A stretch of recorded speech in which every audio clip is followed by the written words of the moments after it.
Hello, shalom à toi, bien-aimé frère et sœur. L'histoire que je vais te conter ce jour est l'histoire de Yonggi Cho. Qui est Yonggi Cho? Pour toi qui ne le connais pas, l'homme sur la photo. Puissant serviteur de Dieu avait en son temps la plus grande église au monde. Tu peux suivre sa biographie sur Google. Ok, Yonggi Cho a 17 ans. Il est frappé par une maladie pulmonaire qui l'amène à tousser du sang et l'affaiblissait de jour en jour. Il était vraiment perdu, il ne savait pas à quel saint se vouer. Et voici qu'un jour survient une jeune fille revenant de l'école, allant l'annoncer l'évangile. Elle a décidé, à son retour de l'école, de visiter les cours voisines.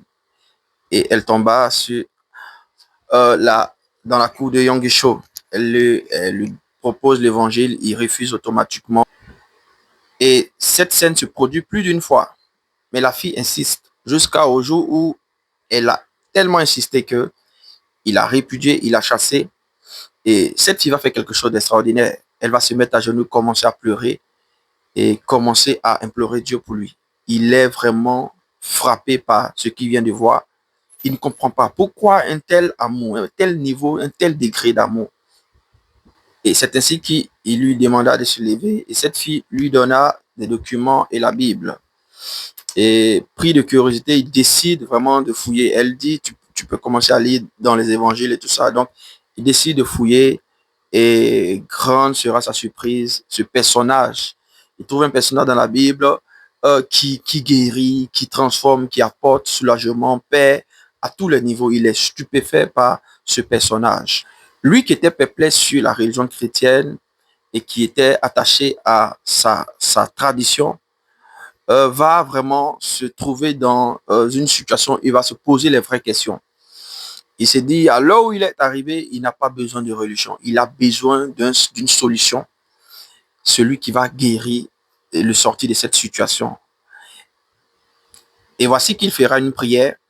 Il dira au Seigneur, celui que j'ai découvert dans la Bible, dans ce livre qui fait des choses extraordinaires, je t'invoque, guéris-moi.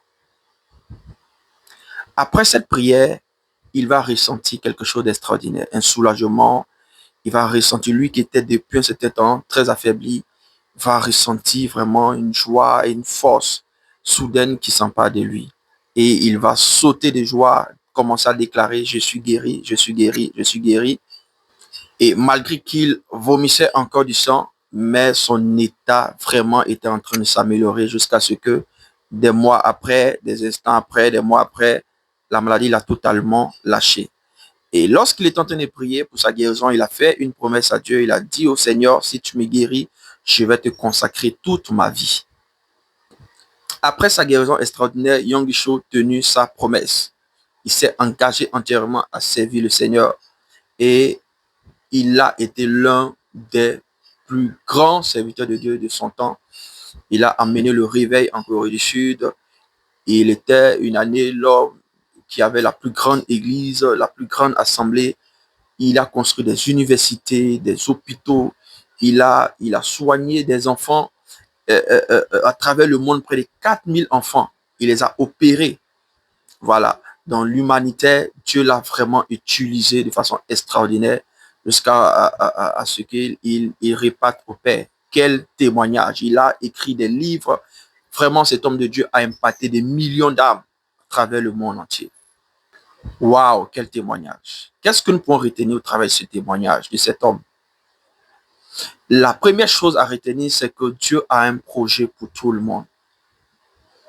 Tu peux commencer du plus bas niveau de l'échelle et te retrouver au sommet parce que Dieu tient ta destinée. Fais-lui confiance. Le seul problème, c'est que tu es loin de lui. Viens, accepte le Seigneur et tu verras ta réelle destinée prendre forme. Et l'autre leçon à retenir, c'est l'évangélisation. Regardez cette jeune fille qu'il a évangélisée. Au travers de la vie de cette jeune fille, cet homme a pu impacter des millions de personnes. Tu ne sais pas ce que ton manque d'évangélisation peut créer. Des millions d'âmes peuvent périr par ta faute.